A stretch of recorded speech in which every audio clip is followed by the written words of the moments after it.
Welcome to the Saturday edition of The Box Seat. I'm Adam McGrath and joined by Mark Olmos. Mark, 9 races to take a look at. Looking forward to getting into them. Yeah, 9 races. Welcome to our viewers. We had a lot of nominations for the maiden race, so they decided to split it up into 2 divisions, and we've got big fields in both of them, both full fields, and another really good 3-year-old race later in the day. Adam, should be a great day of racing. Certainly shows that people are looking forward to being involved with these maidens. Let's take a look at the conditions that we are going to be faced with. There is a chance of some showers, so just keep an eye on that track rating. The immovable rail is at an inside position, so looking forward to seeing how that plays. And we'll get straight into race number 1. It is one of these maidens, the 1400 metres, worth the $30,000. As you said, a full field, Mark. Yeah, haven't we been seeing some great results? The favourites have been winning, which is great for punters, but what's also great for punters, a few of those rough ones running places and at really big odds at $10, $20 with the likes of Spiritual Lift and last week Daygore Lad. And Daygore Lad is our replay horse. Let's have a look at it. Running second last start behind King Louis at $41. Down on the inside, coming around the turn, Riders in the Sky was next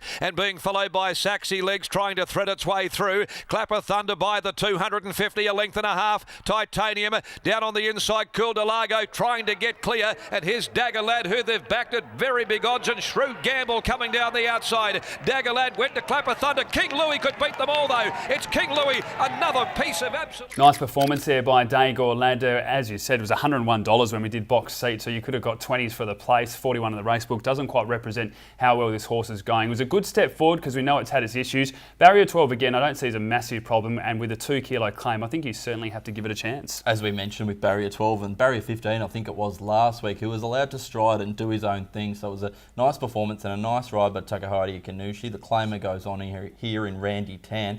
We've also got there Shrewd Gamble. Brad Parnham rides for Bob McPherson, and Brad's been in good form since returning from his injury. Yeah, he certainly has, just picking up a few winners here, and I think this is a nice pick-up ride as well. Barrier 4 with the 58 kilos. Was only beaten a length by King Louis last start, got back and ran on strongly, so I think the extra 100 metres is ideal. And I think this 5-year-old's a horse that's really going to appreciate the quick backup. I think it's definitely a winning chance again. Yeah, we mentioned horses on the quick backup. We've had a few of them in these maidens. Spiritual Lift and the likes.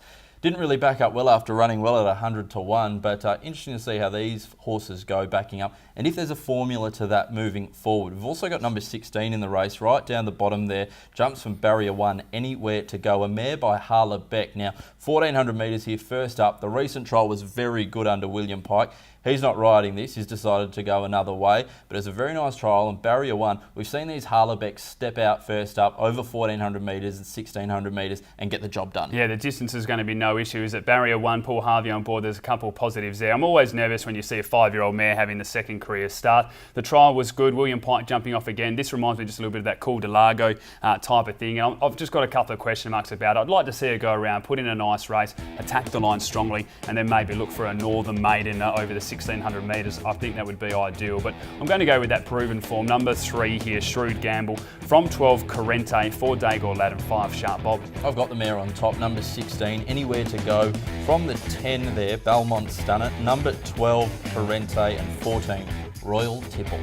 Race number 2 at Belmont Park. It's the other maiden over the 1400 metres, and again, plenty of chances in this race. You'd expect another big price to possibly pop up, whether it is for the win or the place. Indeed, it is what the punters want. Big fields and good betting propositions. Straight into the replay horse though, which is number 11, Miss MEIKA, running second, a nice second behind Lone Sailor. Back behind those searching for the way through at the 300 and Argyle Express, who they've had a good go at the first, led by 2.5 lengths to Bell Montgomery, running to second. Lone Sailor is starting to thread its way through down towards the inside, and it's coming home with a mighty run. Lone Sailor's coming at Argyle Express. Lone Sailor picking up Argyle Express. There's a brilliant ride by the Pontiff. Came away from them. Lone Sailor beat Argyle Express. Miss MEIKA ran. There's a nice run by this 4-year-old mare, and her form lines are actually pretty good. When you take a look at the runs behind Special Jewel, Hot Breezer, and also Lone Sailor, they tick a lot of boxes. Then you take a look at the draw here. Barrier 2 with the 56 kilos. Traditionally has gone well back, but from Barrier 2, I think they might be able to just get in that nicer position, get a bit of cover through the early stages,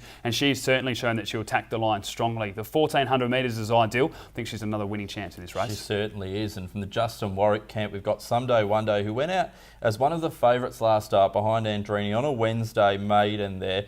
Ran a nice race, Adam. William Pike jumps on here. Ran a very good race. This was a leader's day only, and Andrini was the one that rolled forward in front. One day was a mile backer, was ninth as they turned for home and attacked the line strongly to finish second, only beaten a half length. Draws the same gate again, but I think it will be much fairer conditions out there, so I give this horse a big chance. There's a couple coming out of the same race behind Miss Iconic as well. Number 12, Cheap Express, who was third on that occasion. A nice run. And number 14, Iron Maggie. One I had my eye on that day. Missed the start by 3 lengths and only ran 10th, but had to be ridden for luck and came up the inside and made up some ground. Hit the line quite nicely, and if Troy Turner gets at a jump, can certainly play a part in the race. Yeah, it certainly is. The barrier is a big thing, isn't it? From 15 into 5, which is a nice positive. You only have to go back to the start before. It was only beaten a length and a half from barrier 4. So I think you definitely have to give that 5-year-old mare a chance. The one that you mentioned before, though, that's the one I have on top here. Number 12, Cheap Express. Just had no luck through those early stages. Jumped from barrier 7, found itself on the fence, was wanting to charge a little bit and had to have a little bit of luck. Once it saw daylight, attacked the line strongly, was only beaten 2 lengths in the end to finish third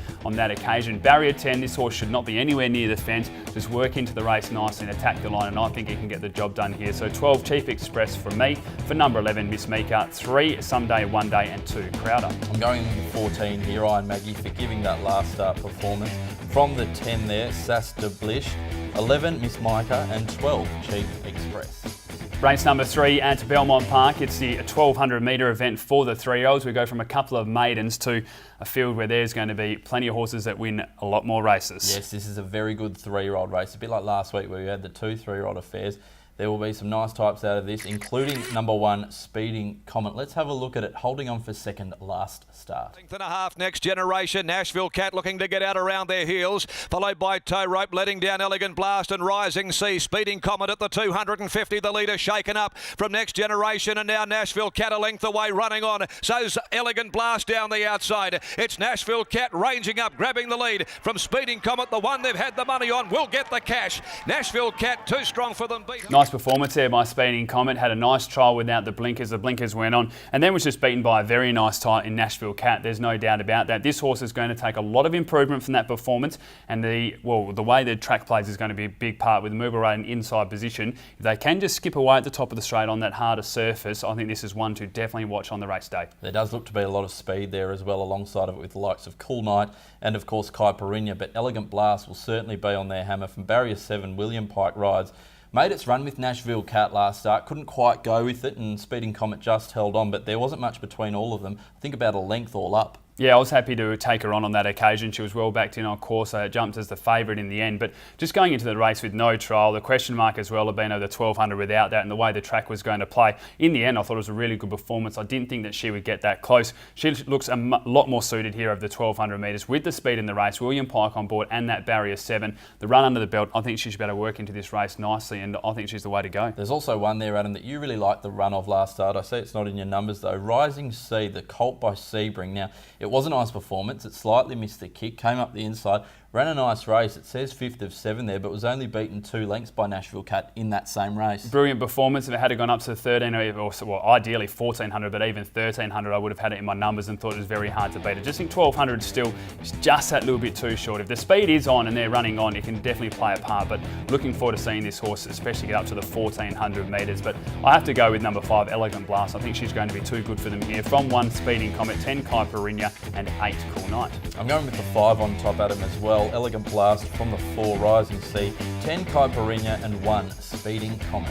Race number 4 at Belmont Park. It's over the 2200 metres, and looking forward to this race. There's a few good horses going around that were contemplating going to Kalgoorlie. Have decided to stay here at Belmont Park. Yeah, hopefully get a share of the spoils over here. Still a $60,000 race. Let's have a look at the replay though of number 4, Charlestown. 2 starts ago, winning the Apprentices Cup. Quickly collared Midnight Banquet. Charlestown gets into the clear. Hasn't hit the trigger yet though. Present Arms getting right up along the rail and weaving its way through. Crafty Red. I Done It at the 200 leader. On the outside, Charlestown. On the fence, Present Arms. Charlestown coming at I Done It. I Done It, the leader. Charlestown knuckling now. Present Arms between them. Present Arms, Charlestown. They went to the line. Dead heat.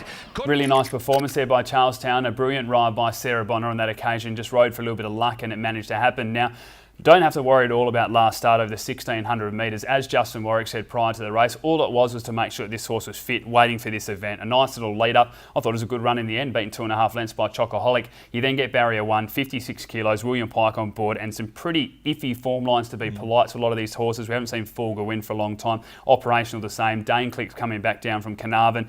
Military Service needs favours, as does Power Pack, Present Arms and Upside Down Bob. I think this is the best bet of the day. It's certainly one of those races where you don't want to be jumping into anything, but Charlestown does look the clear standout.